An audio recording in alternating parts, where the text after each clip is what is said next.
ओम शांति। 31 दिसंबर 1966 का प्रातः क्लास चल रहा था।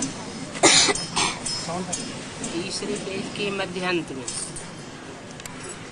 बात चल रही थी, सहज राजयोग सन्यासी नहीं सिखा सकते, वो तो और ही कठिन बनाए देते हैं। हठ योग सिखाते हैं। ऐसी ऐसी बातें बच्चों को बुद्धि में रखनी चाहिए और इसमें खुशी बहुत रहनी चाहिए कि हम सहज राजयोग सीख करके विश्व के मालिक बनते हैं। ये पुरानी दुनिया भी विनाश होनी है। मनुष्य तो घोर अंधेरे में है। कह देते हैं कल्प की आयु लाखों वर्ष है। कहते तो हमारे शास्त्रों को झूठा बनाते हो, तो तुम उनको बोलो कि देखो ये तो तुम्हारे भक्ति मार्ग के शास्त्र हैं, इनमें ज्ञान कुछ भी नहीं है। भक्ति आती है रावण से और ज्ञान आता है एक राम से।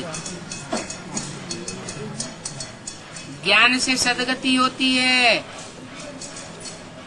और अज्ञान से दुर्गति होती है। भक्ति है ही अज्ञान,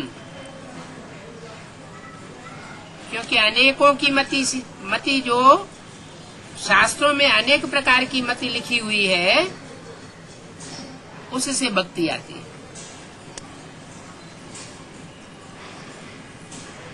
और बाप जो ज्ञान देने आता है, ज्ञान माना ही ज्ञानकारी। काहे की जानकारी? सच्चाई की जानकारी। वो सच्चाई की जानकारी सिवाय एक सत्य बाप के और कोई दे नहीं सकता। सिख लोग कहते भी है वो है सी भी सत्य और हो सी भी सत्य। पहले भी सच्चा था, अब भी सच्चा है, आगे भी सच्चा रहेगा।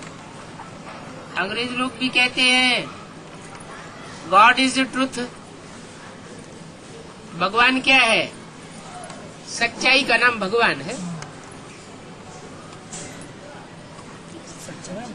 क्योंकि उसका कोई स्थूल रूप नहीं है।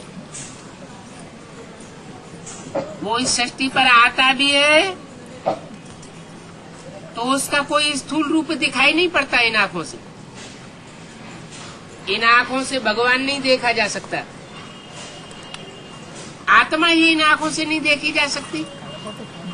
जो आत्मा जन्म मरण के चक्र में आती है वो ही नहीं देख सकते, तो परमात्मा बाप को कैसे देख सकते?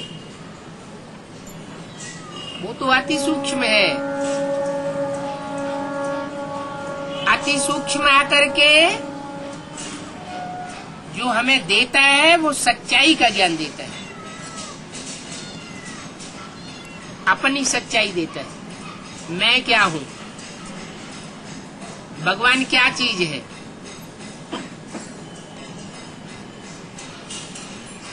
फिर हमारी सच्चाई देता है।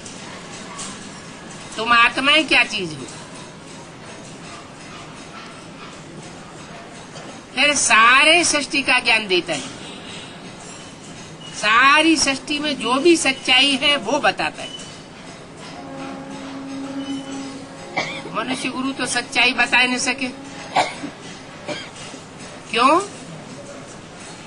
क्योंकि मनुष्य गुरु है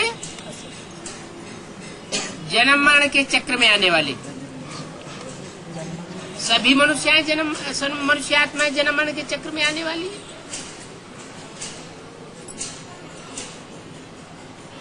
जो बंधन में आने वाली है, देह का बंधन लगता है, वो आगे पीछे के जन्मों को नहीं जान सकती।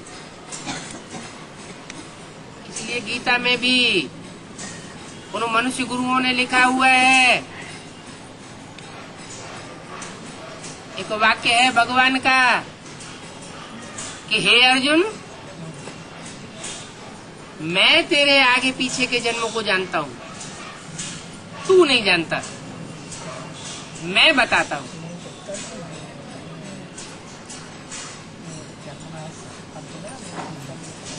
क्या बताते हैं?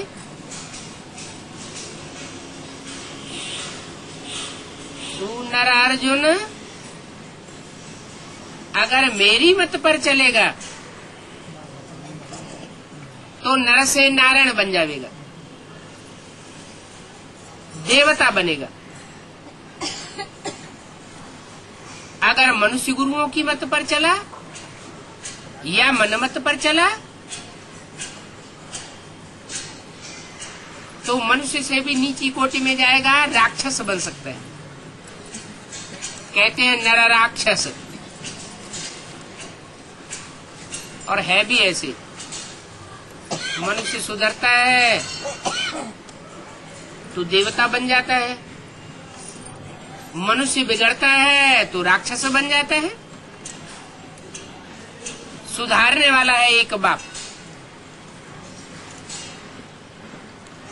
और मनुष्य सृष्टि को बिगाड़ने वाले हैं अनेक मनुष्य गुरु। वो मनुष्य गुरु स्वयं को ही शिवो हम कह के बैठ जाते हैं। शिव माना कल्याणकारी। वो समझते हैं हम कल्याण करते हैं सारी सृष्टि का। अब सारी सृष्टि का कल्याण भोगी करेगा या भोक्ता करेगा? भोग वासना लेने वाला, उसकी बुद्धि तो भोगों में आ सकते है, विकृत बुद्धि हो जाती है भोग भोगते भोगते।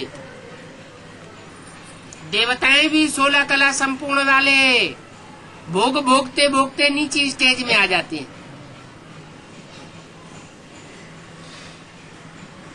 वो अभोक्ता बाप ही है जो इस सृष्टि पर आते हुए भी, पतित तन में आते हुए भी, पतित दुनिया में आते हुए भी, भोक्ता न होने के कारण, अभोक्ता होने के कारण संग के रंग में लिम्पायमान नहीं होता। कोई का उसको संग का रंग नहीं लगता।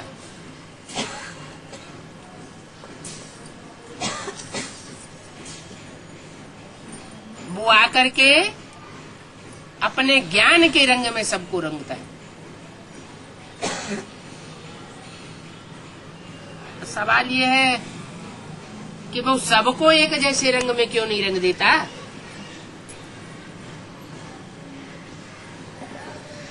अगर सबको एक जैसे रंग में रंग दे तो सब लक्ष्मी नारायण बन जाए। नहीं, हिसाब है। टीचर पढ़ाई पढ़ाता है, पढ़ने वाले स्टूडेंट पढ़ते हैं, कोई अव्वल नंबर पर पास होता है क्लास में, कोई 3rd क्लास पास होता है। पढ़ाई के ऊपर मदार है ना। ऐसे ही भगवान बाप आकर जब सच्चाई का ज्ञान देते हैं, उस ज्ञान को धारण करने वाले जितना दत्त चित्त होकर के पढ़ाई पढ़ते हैं उतना ऊंच पद पाते हैं।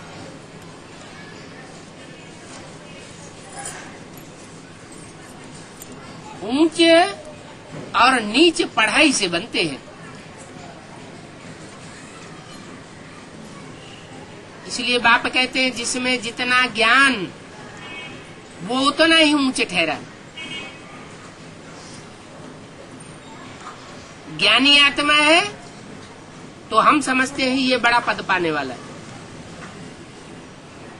और ज्ञानी सिर्फ कोकड़ ज्ञानी नहीं, ऐसे नहीं जो ज्ञान सुनने वाला हो, दूसरों को सुनाने वाला हो, दिखावा बहुत करता हो, लेकिन अपने जीवन में ज्ञान को धारण नहीं कर सकता, वो दूसरों के जीवन में भी ज्ञान की धारणा नहीं करा सकता। जैसे रावण का मिसाल है। ब्रह्मा के हाथों में जैसे वेद शास्त्र दिखाए जाते हैं, वैसे रावण के हाथों में भी वेद शास्त्र दिखाए जाते हैं।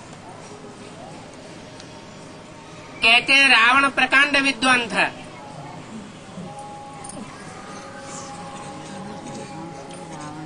ब्राह्मण था।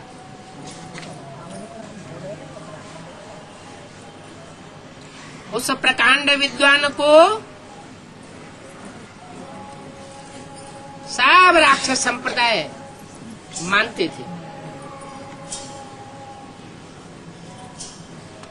देवात्माएं नहीं मानती।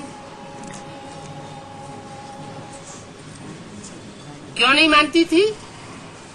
क्योंकि देवात्माओं में अंदरूनी धारणा होती है, दिखावे की धारणा नहीं होती। दिखावा विदेशियों से आता है। भारतवासी ज्ञान योग का दिखावा नहीं करते। ये तो गुप्त ज्ञान को धारण करते हैं, गुप्त पांडव बन करके रहते हैं। इसलिए बाप कहते हैं तुम्हारा ज्ञान गुप्त, तुम्हारा दान गुप्त, मान गुप्त, तुम्हारा मर्तबा गुप्त।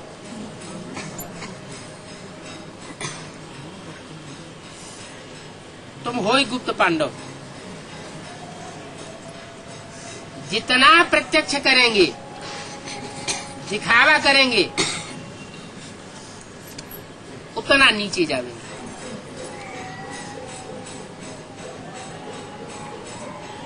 ज्ञान देने वाला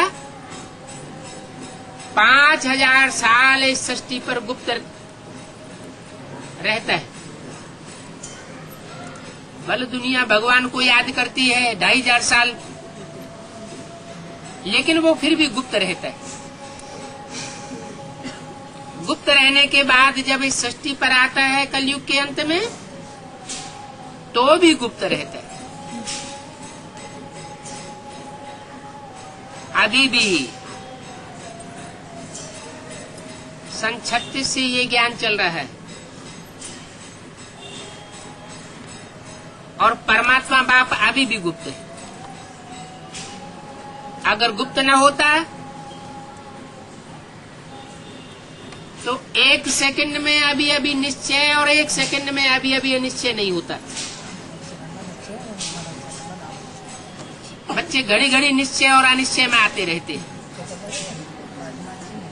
अनिश्चय में क्यों आते हैं? जब इतना विशाल ज्ञान आकर के दे देता है तो अनिश्चय में तो नहीं आना चाहिए। फिर क्यों अनिश्चय में आते? क्योंकि वो गुप्त बाप अपने को अभी भी प्रत्यक्ष नहीं किए। उसका विरुद्ध है। मैं पहले अपने बच्चों को प्रत्यक्ष करता हूँ। Father shows sons. बाप बच्चों के साथ प्रत्यक्ष होता है, पहले प्रत्यक्ष नहीं होता। वो बाप साधारण बाप नहीं है। सारी मनुष्य सृष्टि का पिता जो प्रजापिता है उसमें प्रवेश करके आता है। मनुष्य मात्र के बाप में प्रवेश करता है और ऊंच से ऊंच बाप कहा जाता है। जो भी धर्म पिताएं आए वो धर्म पिताएं भी उस बाप की तरफ इशारा करके गए। उन धर्म पिताओं ने अपने को भगवान नहीं कहा। चाहे क्राइस्ट हो, चाहे गुरु नानक हो, साहब ने उसकी ओर इशारा किया। तो वो उन धर्म पिताओं का भी बाप है। इतना ऊंच से ऊंच बाप और कितना गुप्त होकर के आता है। तो हम भी जितना अपने पुरुषार्थ को गुप्त करके रखेंगे उतना हमारा फायदा होगा। गुप्त नहीं करेंगे, प्रत्यक्ष करेंगे तो हमारा नुकसान होगा। दान करने का भी ऐसे ही है। जो भी हम दान करते हैं, तन की शक्ति दान करते हैं, चाहे धन की शक्ति दान करते हैं, अगर उसे प्रत्यक्ष कर देते हैं तो वो स्वर्ग की स्थापना नहीं कर सकता, क्योंकि दिखावे का दान हुआ। वो अपना फल इसी दुनिया में देकर के नष्ट हो जाएगा। बाप के यज्ञ में स्वर्ग की स्थापना के कार्य में वही धन सफल होगा जो गुप्त दान महाकल्याण की लिस्ट में आवेगा। एक हाथ देने वाला और एक हाथ लेने वाला, तीसरे को पता नहीं लगना चाहिए। देने वाला देते समय ये बुद्धि में न रखे कि हम देते हैं, उसकी बुद्धि में ये बात रहे कि हम देते नहीं हैं, हम लेते हैं। हम 21 जन्मों के लिए बाप की बैंक में जमा करते हैं, जो हमको 21 जन्मों तक रिटर्न होकर के मिलता रहेगा, और 21 जन्मों के आधार पर 63 जन्म भी फल देता रहेगा। बाप किसी का रखता नहीं है। बाप तो ऐसे मनुष्य तन में आता है जो आत्मा स्वयं ही जन्म जन्मांतर की बहुत पुरुषार्थी होती है, चाहे राम हो और चाहे कृष्ण हो। इतने तीव्र पुरुषार्थी होते हैं कि एक ही जन्म में रंक से राजा बनने की क्वालिटी है उनमें। तो जो इतने पुरुषार्थी आत्माएं होंगी वो दूसरों से अपने लिए क्यों लेंगी? वो दाता होंगी, लेने वाला लेवता नहीं हो सकती। तो जिनकी बुद्धि में ये आता है कि हम देते हैं, तब ये यज्ञ चलता है। तो ऐसा अहंकार रखने वाली आत्माओं का देना व्यर्थ हो जाता है।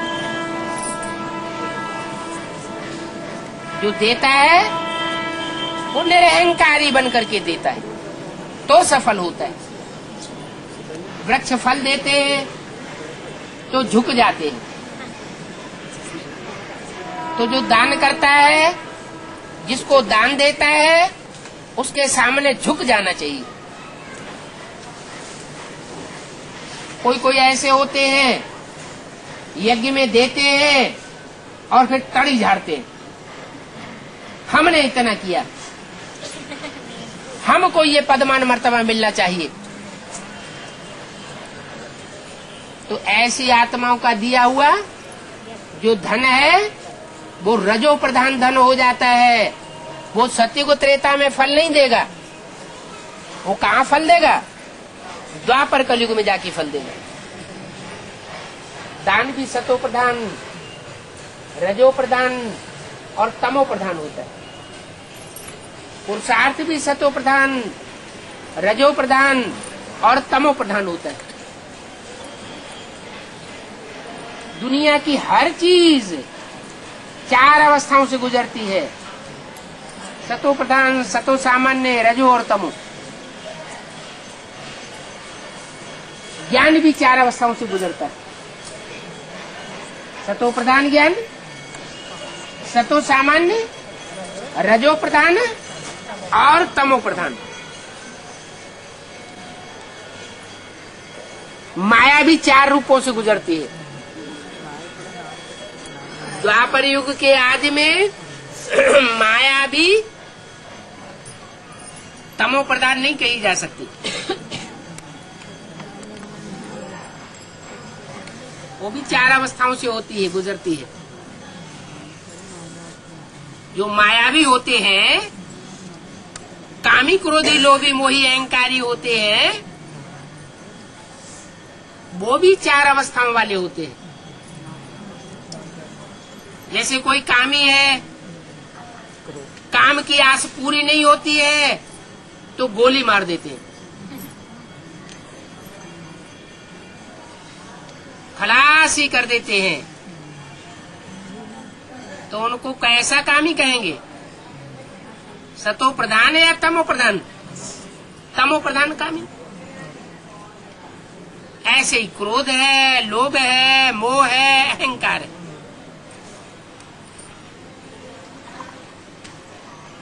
ये विकार भी सतो प्रधान, सतो सामान्य, रजो और तमो होते हैं।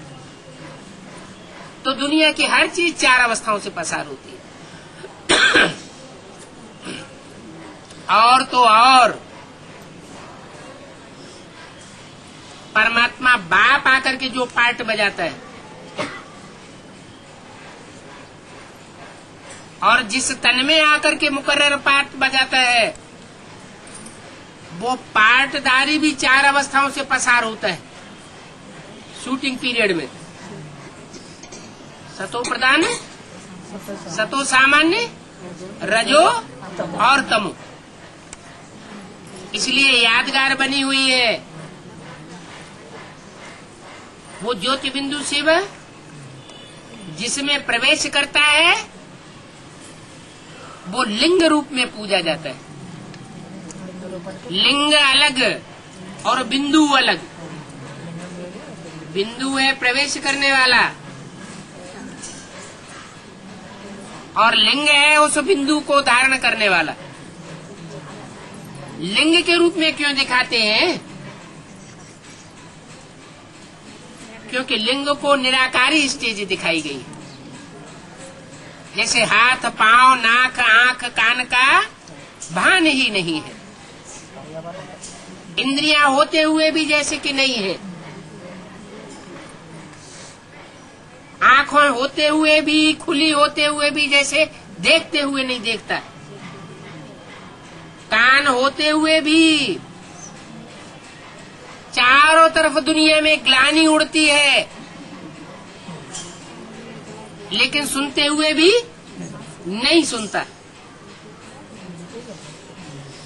ऐसे ही कोई भी इंद्रियां जैसे कि है ही नहीं, ऐसा पार्ट बजाता है।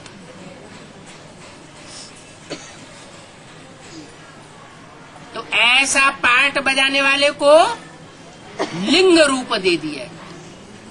माने कोई इंद्रियां नहीं दिखाई है, इंद्रियों से ही पार्ट बजाया जाता है।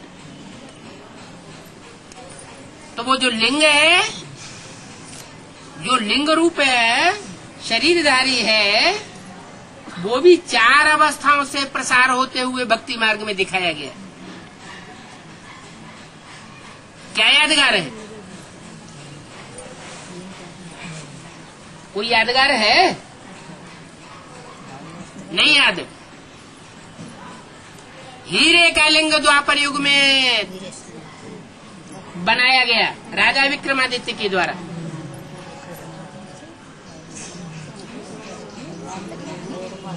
फिर स्वर्ण लिंग बनाते हैं, सोने का लिंग। फिर रजत लिंग बनाते हैं, ताम्र लिंग बनाते हैं, और पत्थर का लिंग बनाते हैं। तमो प्रधान हो गया है। तो वो एक ही आत्मा, जिस आत्मा में वो सुप्रीम सोल प्रवेश करके पार्ट बजाता है, लेकिन शूटिंग पीरियड में भी 4 अवस्थाओं से प्रसार होता है। वो सबका बाप है। ब्राह्मणों का भी बाप है, प्रजापिता ब्रह्मा कहा जाता है। देवताओं का भी बाप है, नर नारायण कहा जाता है। एडम आदम आदि देव कहा जाता है। क्षत्रियों का भी बाप है, क्षत्रिय राजा राम कहा जाता है। द्वापर में वो पहला वैश्य है, और कलयुग में वो पहला शूद्र है। इसलिए कहते हैं बच्चे तुम्हारा बाप आया हुआ है, हर रूप में तुम्हारा बाप आया हुआ है। फिर बताते हैं कि वो कैसे तमो प्रधान बनता है। क्या बताया? राम ही रावण बनता है और कृष्ण ही कंस बनता है। तो राम और कृष्ण तमो प्रधान हुए या सतो प्रधान हुए? क्या हुए? जब कंस और रावण बनते हैं तो क्या कहा जाएगा? तमो प्रधान हुए।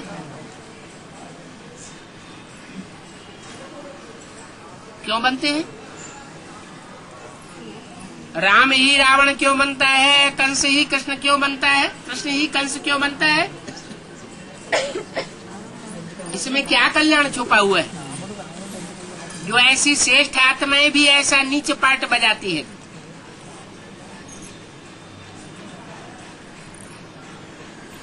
कोई कल्याण होगा या ऐसे ही?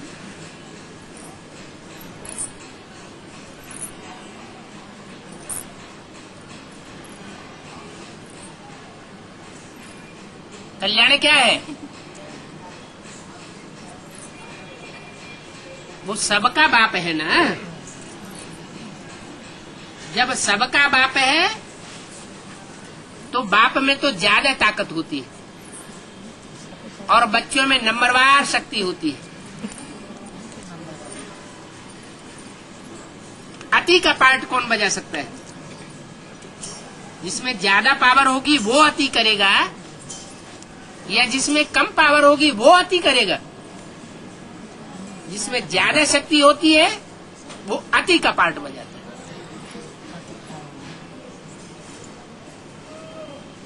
जब दुनिया बहुत ही पतित बन जाती है तो पतित दुनिया को अंतिम चरम सीमा पर पहुंचाने के लिए और उसको खलास करने के लिए, अंत करने के लिए अति का पार्ट बजाना पड़ता है। अति होती है तो अंत हो जाता है।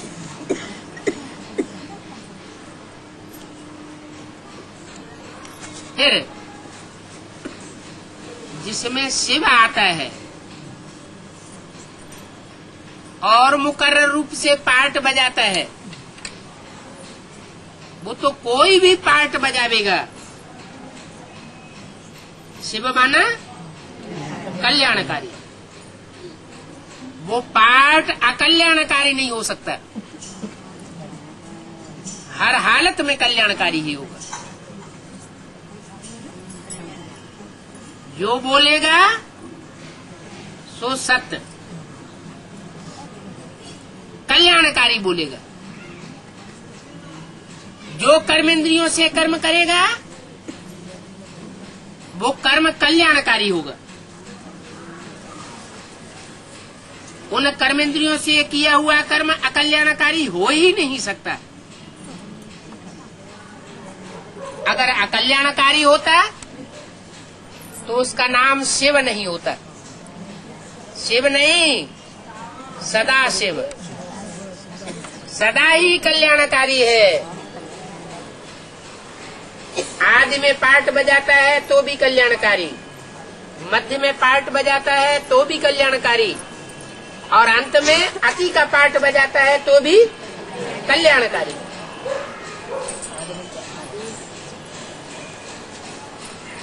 वो बाप के रूप में है तो भी कल्याणकारी, टीचर के रूप में है तो भी कल्याणकारी, सदगुरु के रूप में है तो भी कल्याणकारी।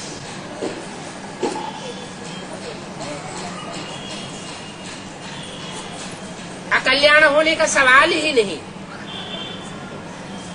क्योंकि वो अभोक्ता है। जो भोक्ता होता है, भोगी होता है, उसको लेप सेप लगता है। जो है ही अभोक्ता, उसको लेप सेप लगने का सवाल ही नहीं। और फिर कर्म बंधन बनने का सवाल नहीं।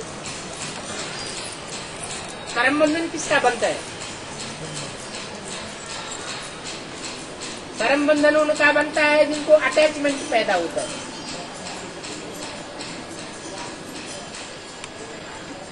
वही संहार का कार्य, वही हत्या करने का कार्य हत्यारे करते हैं। डकैती डालते हैं और घरों में जाकर के हत्याएं भी कर देते हैं। उनका पाप बन जाता है। और वही हत्या एटॉमिक एनर्जी को विस्फोट करने वाले, एटम बम फोड़ने वाली करते हैं, और कराता है उनमें प्रवेश करके कोई प्रेरणा देकर कराता है।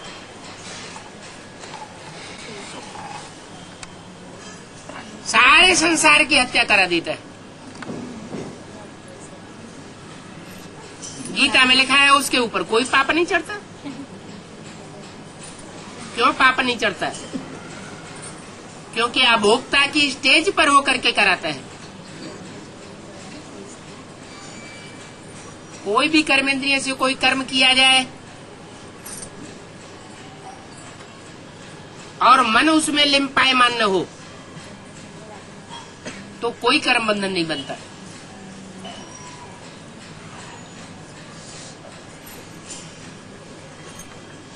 महबूब अपनी महबूबा को याद करता है, कारखाने में काम करता है, आंखें खुली हुई होती हैं, कोई आता है कोई जाता है, उसे दिखाई नहीं पड़ता। उसे अपनी महबूबा दिखाई पड़ती है। क्यों नहीं दिखाई पड़ता? क्यों? उसको उसका मन दूसरी जगह लगा हुआ था, इसलिए आंखें खुले हुए होते हुए भी वो अपने विषय को ग्रहण नहीं करता। तो ऐसे ही सभी इंद्रियों का यही नियम है। जो इंद्रियां अनासक्त हो जाती है उनको पाप नहीं लगता। इसलिए बाप कहते हैं मेरे को याद करने की प्रैक्टिस करो, मैं अभोक्ता हूँ। जैसे को याद करेंगे वैसे ही बन जाएंगे। चोर को याद करेंगे तो चोर बन जाएंगे, साहूकार को याद करेंगे तो साहूकारी के गुण आ जाएंगे, विद्वान आचार्य को याद करेंगे तो विद्वता के गुण आ जाएंगे, भगवान बाप अभोक्ता को याद करेंगे तो अभोक्ता के लक्षण आ जाएंगे। जन्म जन्मांतर भोगी बन के आए, अब एक जन्म कर्मेंद्रियों से कर्म करते हुए भी अभोगी बनने का अनुभव करना है। कर्म भी करना है और अभोक्ता भी बनना है। तो पाप कर्म सब नष्ट हो जाते हैं। योगाग्नि है, इस योगाग्नि में पूर्व जन्म के सब पाप भस्म होने वाले हैं और नए बनेंगे भी नहीं। क्यों नहीं बनेंगे? क्योंकि ऐसी प्रैक्टिस कर ली। कैसी प्रैक्टिस? ऐसे बाप को याद करने की प्रैक्टिस पक्की कर ली है जो बाप अभोक्ता है। वो अभोक्ता भोगी में आता है। ये षष्ठी रूपी वृक्ष है। इस वृक्ष में 100% भोगी बैठा हुआ है और 100% अभोक्ता बैठा हुआ है। वृक्ष एक ही है। उस वृक्ष में बैठने वाला तनधारी एक ही है और एक ही तन में अभोक्ता भी है और भोक्ता भी है।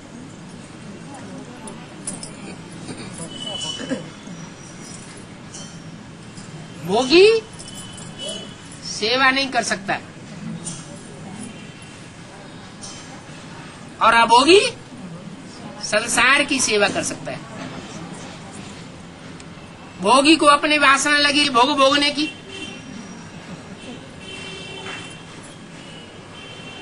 तो उसका लक्ष्य अलग हो जाता है। और अभोक्ता उसमें प्रवेश है, उसको वासना है नहीं। इसलिए बाप दादा कहते हैं तुम बच्चे ये अहंकार मत धारण करो कि मैंने सेवा की। तुम सब तमो प्रधान बने पड़े हो। अभी शूटिंग हो रही है, रिहर्सल भी हो रही है।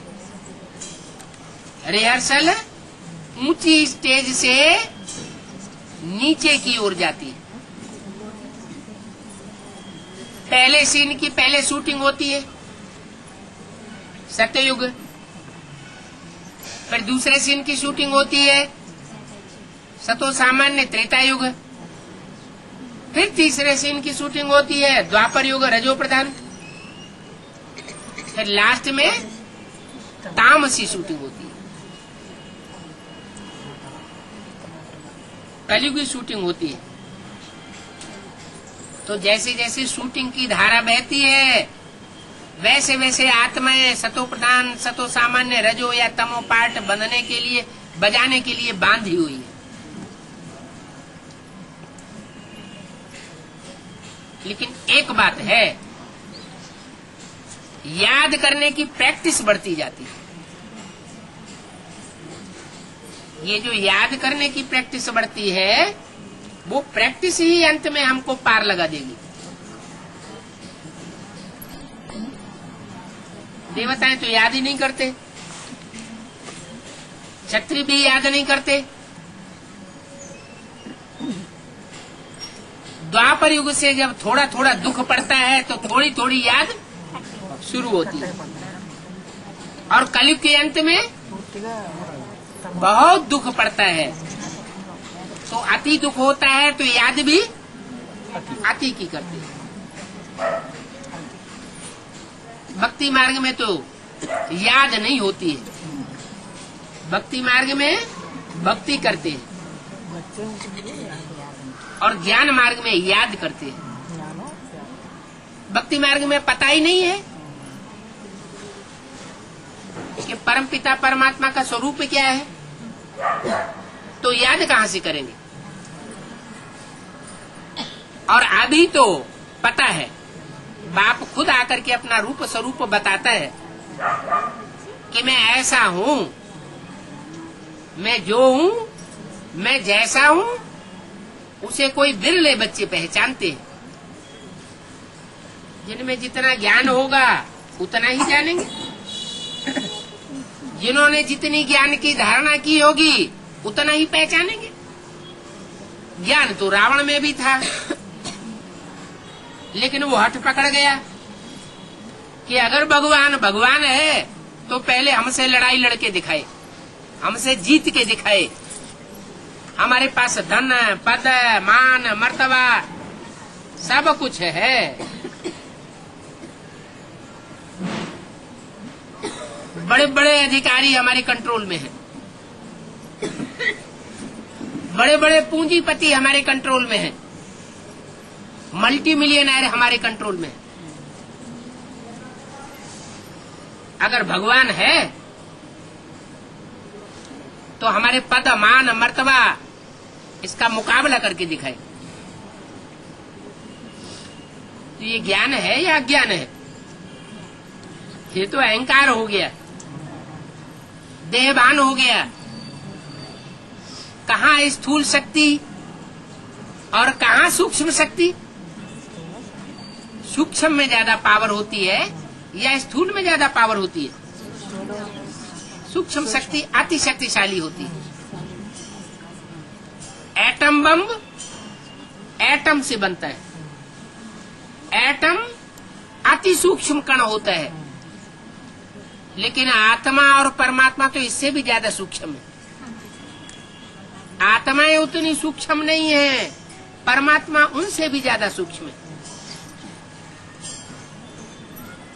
जो अति सूक्ष्म है वो अति शक्तिशाली होता है, और जो अति शक्तिशाली है वो ही जीत पाता है आखिरी में। थोड़ा समय संघर्ष चलता है, वो इसलिए चलता है कि बाप बच्चों को आप समान बनाने के लिए आया हुआ है। इसलिए बाप ड्रामा के बंधन में बांधा हुआ है।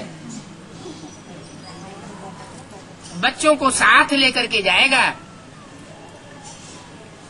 बच्चे बाप समान स्टेज को धारण करें और फिर साथ साथ जाएं। एक साथ सब वापस जावेंगे, सब गति सदगति को पावेंगे। पहले मन बुद्धि की गति करता हूँ, फिर शरीर की गति सदगति होती है। 5 तत्वों की गति सदगति होती है। मन बुद्धि की गति सदगति करने में टाइम ज्यादा लगता है, क्योंकि मन बुद्धि और उसमें भरे हुए अनेक जन्मों के संस्कार, वो परिवर्तन होने में टाइम लगता है। वो ज्ञान से ही परिवर्तन हो सकते हैं। एक एक मनुष्य आत्मा में नंबरवार वो ज्ञान धारण होता है, एक साथ ज्ञान धारण नहीं हो सकता। जैसे कि चैन बनी हुई है, माला बनी हुई है 500 करोड़ की, एक के पीछे एक मणका जुड़ा हुआ है। जो आगे का मणका होगा वो पहले ज्ञान को पकड़ेगा। आगे का मणका वही होगा जो परमधाम से पहले उतरा होगा। जो परमधाम से आत्मा सबसे बाद में उतरती है, वो ज्ञान भी सबसे बाद में धारण करती है। पहले पहले उतरने वाली आत्माएं बहुत ज्ञानी आत्माएं होती है। उनके भी ग्रुप्स बने हुए हैं,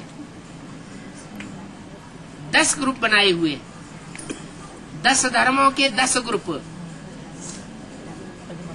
उनमें 2 ग्रुप हैं सबसे श्रेष्ठ, सूर्यवंश और चंद्रवंश। त्रेता में जो भी आत्माएं उतरती हैं वो सूर्यवंशी और चंद्रवंशी आत्माएं। जब द्वापर युग आरंभ होता है तो सूर्यवंश और चंद्रवंश लोप हो जाता है, लेकिन सूर्यवंशियों और चंद्रवंशियों के जो संस्कार हैं वो लोप नहीं होते। विधर्मियों के संग के रंग में आकर वो भी रंग जाते, उनके ऊपर भी असर पड़ जाता है हुजूम का। इसलिए बोला है कि जैसे सोने में खाद पड़ती है तो उसकी कीमत कम होती जाती है। जैसी जैसी खाद पड़ेगी वैसे वैसे कीमत कम होती जाएगी। सतयुग में जो आत्माएं उतरती हैं वो देव आत्माएं हैं। जो पूरे 84 जन्म लेने वाली हैं वो पक्की देवात्माएं हैं। वो पक्की देवात्माएं मुट्ठी भर आत्माएं हैं दुनिया के मुकाबले। दुनिया की आबादी है 500-700 करोड़, और सतयुग के आदि में जो आत्माएं पूरे 84 जन्म लेने वाले लिस्ट में है, उनकी आबादी है सिर्फ 4.5 लाख। वो 4.5 लाख मनुष्य आत्माएं जो नर से नारायण जैसी बनती हैं, उनमें दूसरे दूसरे धर्मों की खाद पड़ती रहती है। सतयुग आरंभ होता है तो राधा कृष्ण जैसी आत्माएं जो गिरती कला वाली, गिरते कला का युग शुरू कर देती है, उनके संग के रंग में आना पड़ता है। त्रेता युग शुरू होता है तो 2 कला कम वाली आत्माएं आती है, चांदी जैसी आत्माएं, सोने में चांदी की खाद पड़ जाती है। द्वापर शुरू होता है तो सोने चांदी की तो कीमत फिर भी ज्यादा है, तांबे जैसी क्रोधी और कामी आत्माएं आती है और उनके संग का रंग लगता है उन 4.5 लाख आत्माओं को। जिनका संग का रंग लगता है वो हुजूम के हुजूम उतरते हैं। जैसे कहते हैं काजल की कोठरी हो, और उस काजल की कोठरी में कैसा हो ही सयानो आदमी जाए तो कालिमा की लीक पड़ ही पड़ जाएगी, बच नहीं सकती, क्योंकि आत्माओं को ही संग का रंग लगता है। परमपिता परमात्मा को संग का रंग नहीं लगता है, और परमपिता परमात्मा तो 5000 वर्ष ऊपर रहता है, वो तो नीचे आता ही नहीं। तो द्वापर युग से तामे जैसी कामी, क्रोधी, लोभी, मोही, अहंकारी आत्माएं आना आरंभ हो जाती है, और हुजूम की तादाद में आती है, तो वो पक्के भारतवासियों को भी कन्वर्ट कर देती है, संग का रंग लगा देती है। भले वो ऐसी पक्के होते हैं कि उस जन्म में कन्वर्ट नहीं होते,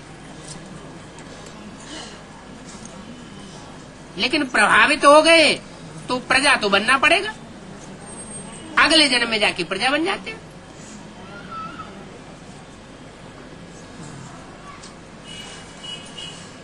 कलयुग होता है तो लोहे जैसी पत्थर बुद्धि आत्माएं ऊपर से नीचे उतरती है, अब करोड़ों की तादाद में उतरती है, और कहा मुट्ठी भर बच्चे परमात्मा के, तो संग के रंग से तेजी से प्रभावित होती है। हाँ, जिन्होंने बहुत योग बल धारण किया है, वो अपने अंतिम जन्म तक भी उनसे, उनके संस्कारों से लड़ते रहते हैं, विधर्मियों के संस्कारों से।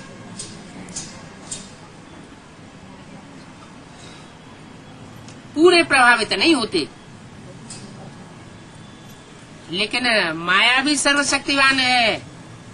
ये माया रूपी रावण है 10 धर्मों का। ये रावण जो 10 सिर वाला है वो किसी को छोड़ता नहीं है। कोई द्वापर युग से पतित होने लग पड़ते हैं, कोई द्वापर के अंत में पतित होना शुरू होते हैं तेजी से, और कोई कलयुग के अंत में जाकर के पतित बनते हैं। पतित पने की गति अपने अपने प्रकार की है, भले पक्के देवताएं हों। कोई बीज ऐसे हैं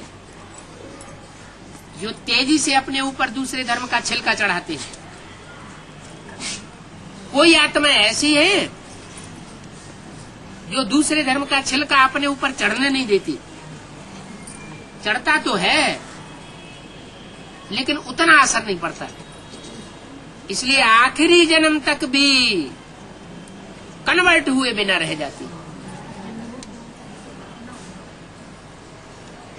बाबा कहते हैं हो मम माया, तुम बड़ी प्रबल हो। जैसे बाप सर्वशक्तिवान है वैसे माया भी सर्वशक्तिवान है। आखिरी जन्म में आकर के उनको भी दबोच लेती, और जब एक बार दबोच लेती है तो इतना जोर से दबोचती है कि छूटने नहीं देती। अति की पकड़। जो आत्माएं 63 जन्मों में इतनी पतित नहीं बनी, वो आखिरी जन्म में जाकर के उनसे भी कई गुना पतित बन जाती है। तो जब ऐसा होता है, अति के पतित बनते हैं, तो उनमें परमपिता परमात्मा शिव प्रवेश करते हैं। उस प्रवेशता की निशानी रुद्रगण दिखाए गए, रुद्र के मणके, रुद्राक्ष के मणके। भक्ति मार्ग में जो रुद्राक्ष की माला बनाई जाती है, उन रुद्राक्षों में अनेक मुख दिखाई जाते हैं। कोई में कम और कोई में ज्यादा मुख होते हैं। कहते हैं एक मुख वाला मणका बहुत मुश्किल से मिलता है और अनेक मुख वाले मणके बहुत मिल जाते हैं। कहीं भी दुकानों पे चले जाओ तो अनेक मुख वाले जो मणके हैं रुद्राक्ष के, वो आराम से मिल जाएंगे, और एक मुख वाला ढूंढने से भी नहीं मिलता। यादगार कहाँ की है? इस समय की यादगार है। इस समय संगम युग में वो एक मुख वाला मणका, जिसमें एक परम पिता परमात्मा बाप दादा ही प्रवेश कर सकता है और कोई दूसरी आत्मा प्रवेश नहीं कर सकती, उस एक का मुख लेने की यादगार है। वो बहुत विरल मिलता है।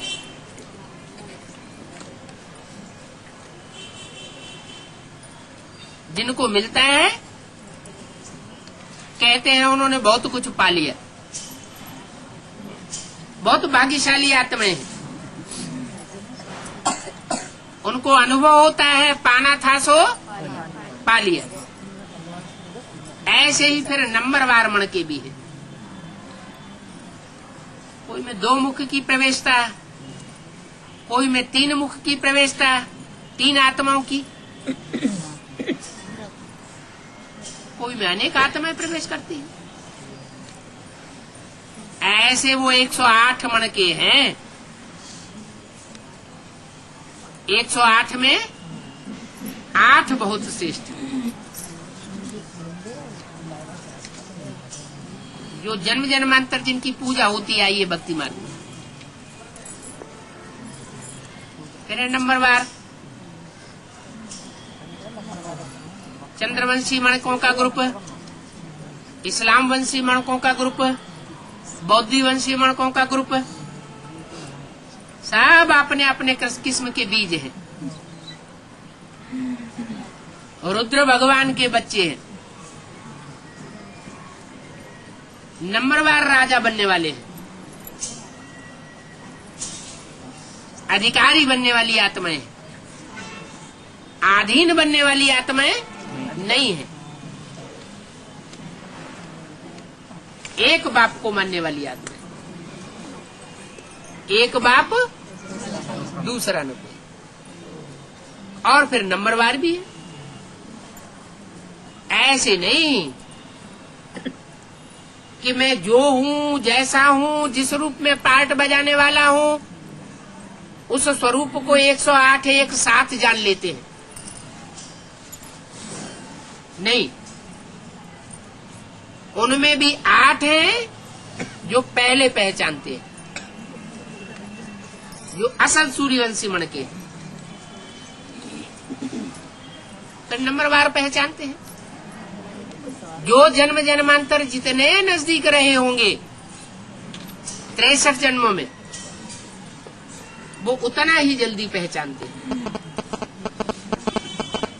कोई छोटे छोटे बच्चे पैदा होते हैं, साल के हैं, 2 साल के हैं, 4-8 साल के हैं, वो ऐसा बर्ताव करते हैं कि हमें तो बाबा के पास ही जाना है, हमें नहीं अच्छा लगता यहाँ, हम यहाँ नहीं रह सकते। रोते हैं, चिल्लाते हैं, पीटते हैं, माँ बाप को तंग कर देते हैं, आखिर उनको ले जाकर के सरेंडर करना पड़ता है। ये संस्कार कहाँ से आया? ये पूर्व जन्मों का संस्कार है उनका। उन आत्माओं को कहीं दूसरी जगह दूसरों के साथ अच्छा ही नहीं लगता। तो अनेक जन्मों के संस्कार लेकर के हर आत्मा आ रही है, पुरुषार्थ कर रही है। इसलिए बाप कहते हैं बनी बनाई बन रही, अब कछु बननी ना है। पूर्व जन्मों के हिसाब किताब से हर आत्मा अपना अपना पुरुषार्थ कर रही है, लेकिन पता नहीं है। जब बात सामने आती है तो पता चलता है कि इनमें ये संस्कार है, ये इस ग्रुप की आत्मा है, पता चल जाएगा। सिर्फ इतना ही पता नहीं चलेगा कि ये किस ग्रुप की आत्मा है, कौन से धर्म का चोला पहने हुए है, कौन से धर्म का छिलका इसमें जास्ती चढ़ा हुआ है, या कौन से धर्म वालों के संग के रंग में ज्यादा रही है, या कौन से धर्म खंड में पली है ज्यादा, सब कुछ पता चलेगा। एक एक जन्म की हिस्ट्री भी पता चलेगी। पहले अपन को पता चलेगी, बाद में संगी साथियों को पता चलेगी, और बाप के जो नजदीक मन के होंगे वो बाप को भी पहले पता चलेंगे, क्योंकि बाप से तो उन 108 सभी का कनेक्शन है। उन 108 बीजों में सारी दुनिया समाई हुई, सारी दुनिया के स्वभाव संस्कार, 500-700 करोड़ की जो दुनिया है वो सब उन 108 बीजों में देखी जा सकती है। इसलिए शास्त्रों में कथा आती है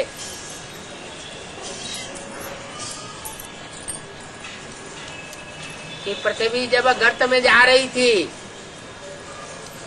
तो एक नाव में सब तरह के बीज इकट्ठे किए गए ताकि ये सृष्टि खलास न हो जाए कहीं। बाबा कहते हैं ये है तुम्हारा चंद्रकांत वेदांत जहाज। नाव नहीं है, क्या है? चंद्रकांत वेदांत जहाज। इस चंद्रकांत वेदांत जहाज की बड़ी महिमा है। जो इनका आसरा लेंगे वो इस विषय सागर से पार चले जाएंगे, डूबेंगे नहीं, वो बीज सुरक्षित बने रहेंगे।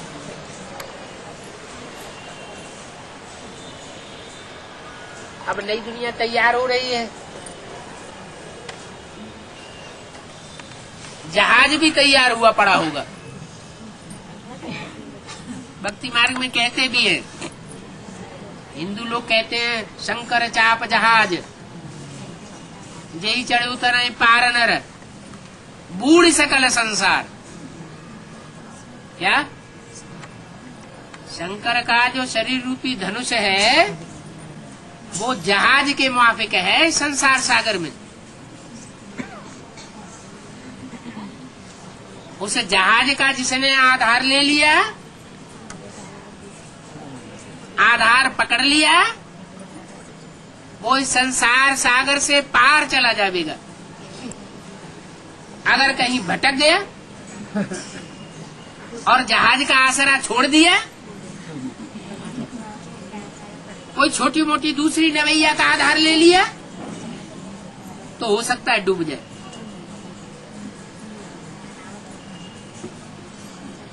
बाप कहते हैं मैं तुम्हारी आत्मा और शरीर रूपी नैया दोनों का पार लगाने वाला एक ही खिवैया हूँ। ये ऐसा जहाज है जिसका खिवैया एक ही है। अनेकों उसके खिवैया नहीं है। 10 सिर वाला रावण उसका खिवैया नहीं है। माया रावण खेने वाला नहीं है। एक राम ही है जो इस जहाज को चलाने वाला है। उस राम में वो निराकार राम प्रवेश है। ये 16,108 नहीं होंगे, ये होंगे 9,16,108 आत्माएं। सब पार जावेंगी। पार लगने का टाइम भी बता दिया। कितना टाइम होगा, कितना टाइम लगेगा? 1 सेकंड। वो तो अपना अपना 1 सेकंड सबका अलग अलग है, लेकिन 9,16,108 का बताया। वो सबका पार लगने का टाइम कौन सा होगा?